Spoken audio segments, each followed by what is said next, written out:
힘들고 어려운 시대에 믿음을 회복하려면 예수님께 문제를 가져오는 것을 배워야 합니다.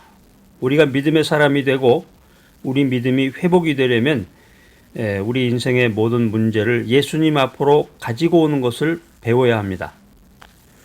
사랑하는 여러분, 여러분들은 어떻게 신앙생활을 시작했나요? 아마 대부분은 부모님이 믿으니까 습관적으로 아마 교회 다니기 시작했을지도 모릅니다. 예전에 주변에 재미있는 친구가 하나 있었는데 주일날 학생 때죠. 학생 때 고등학교 때인 것 같은데 고등학교 학생 때 주일 예배 참석을 하면은 꼭 그 주보를 하나 가지고 가서 그 부모님에게 그것을 제출했다고 그럽니다.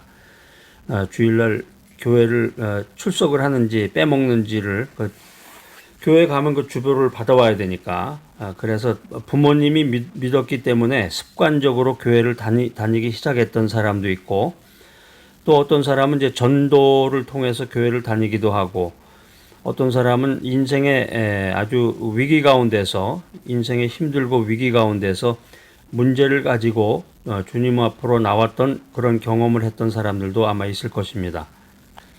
인생의 문제를 경험하면서 주님이 우리 문제를 해결해 주실 수 있겠지, 하나님을 믿으면, 예수님을 믿으면 될 거야, 이런 생각을 하면서 하나님에 대한 희망, 예수님에 대한 희망을 갖고 교회에 나오게 됐습니다. 자, 그런데 문제가 교회에 나오니까, 교회에 나와서 가만히 보니까 하나님은 안 계세요. 하나님이 눈에 안 보이십니다. 예수님도 눈에 잘 안 보입니다. 누가 보이나요? 목사님이 보입니다. 목사님이 눈에 보이고, 성가대, 찬양대가 찬양하는 모습도 보이고, 집사님도 보이고, 장로님도 보이고, 근데 하나님과 예수님은 눈에 보이지 않았습니다. 조금씩 교회에 정착하면서 삶의 아픈 문제들을 내놓기 시작합니다. 그리고 주변의 신앙인들에게 기도를 부탁하기도 하고 함께 기도하기도 합니다. 주변에 나를 아껴주고 염려를 같이 하는 이 믿음의 이웃들, 친구들, 선배들, 집사님들, 장로님들이 나를 위해서 기도해 주기 시작합니다. 참 고마운 일입니다.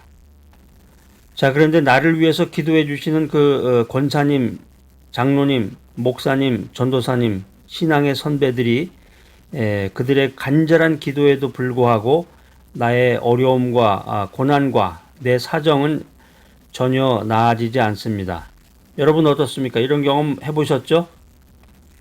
자, 이게 마태복음 17장 14절로 21절에 나왔던 이야기와 같은 맥락인데, 아이를 데려왔던 아버지의 체험을 반영하는 그런 주제라고 생각이 됩니다. 마태복음 17장 16절에 나오는 말씀은 이 아이의 아버지가 하는 소리입니다. 내가 주의 제자들에게 아이를 데리고 나왔지만 제자들은 능히 고칠 수가 없었습니다. 오늘날 그 현대적인 버전으로 얘기하면 목사님이 기도해도 소용이 없었고 전도사님이 기도해도 소용이 없었습니다. 우리 집안 형편이 전혀 나아지지 않았어요. 자, 이 정도 되면 포기할 만하죠. 또 실제로 이 단계에서 포기하는 사람들이 많습니다. 교회 나와서 기도했는데 별거 없구나. 부흥 집회 참석하고 철야 기도에 나와서 간절히 기도하고 매달렸지만 아무런 소용이 없구나. 뾰족한 수가 나오지 않는구나. 한마디로 말해서 신앙적인 노력에도 불구하고 우리의 형편과 사정이 전혀 나아지지 않았다, 이런 고백을 할 때가 있습니다. 자, 그런데 흥미로운 사실이 마태복음 17장 14절 이하에 나타납니다. 이 마태복음 17장에 나온 그 아버지는 낙심하면서도 그 현장을 떠나지 않았습니다. 버팁니다. 기다립니다. 그랬더니 그 현장 속에 누가 나타났나요? 그 현장에 예수님이 나타나셨습니다.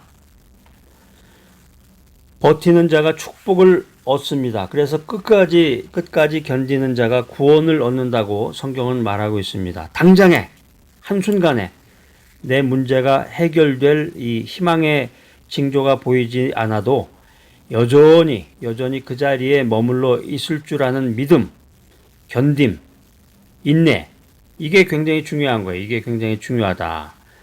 드디어 그 현장에 예수님이 찾아오셨습니다. 마태복음 17장 14절입니다. 저희가 무리에게 이름에 한 사람이 예수께 와서 꿇어 엎드려 가로되.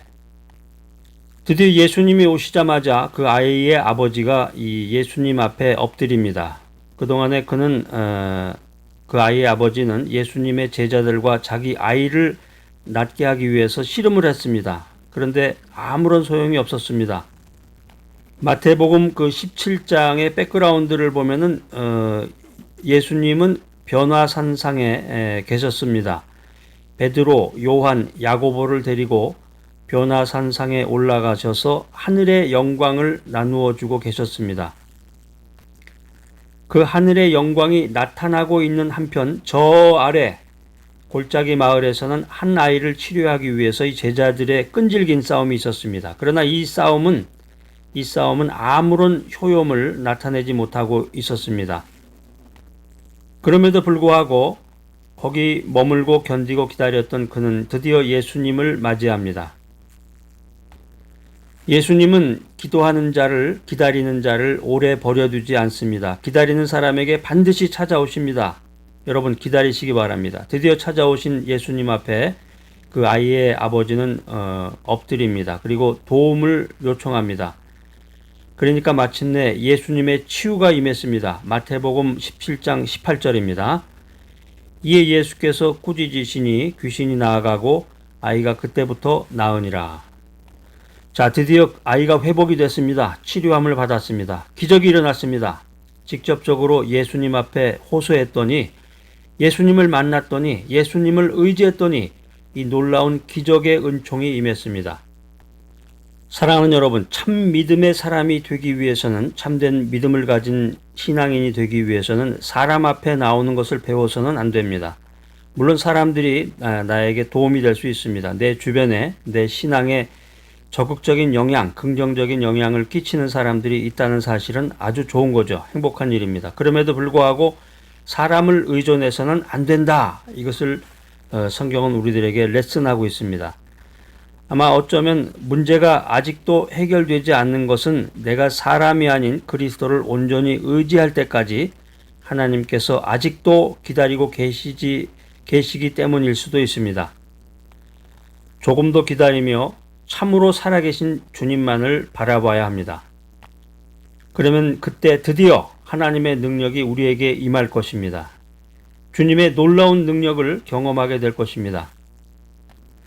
참된 믿음의 사람이 되기를 원하십니까? 지금 힘들고 어려운 이 시기에 고난을 극복하며 온전히 믿음으로 살기를 원하십니까? 믿음의 사람이 되기를 원하면 문제를 가지고 주님 앞에 나오는 것을 배우시기 바랍니다. 예수님 앞에 나오시기 바랍니다. 살아계신 하나님의 아들, 그분이 인생의 해답이라고 외치시기 바랍니다. 주 예수님이 내 인생의 해답입니다. 이 암울한 시대에, 사망의 음침한 골짜기를 지나가는 이 암울한 시대에 우리의 희망은 무엇입니까? 우리의 소망은 누구이십니까?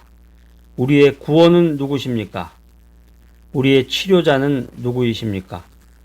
우리의 능력은 어디 있습니까? 그렇습니다. 예수 그리스도가 우리의 구원이십니다. 자, 오늘 이 귀한 메시지 들으시는 여러분들, 믿음의 회복을 위해서 문제를 가지고 예수님 앞으로 나오는 것을 배우는 귀하고 복된 여러분 모두가 되시기를 간절히 기대합니다.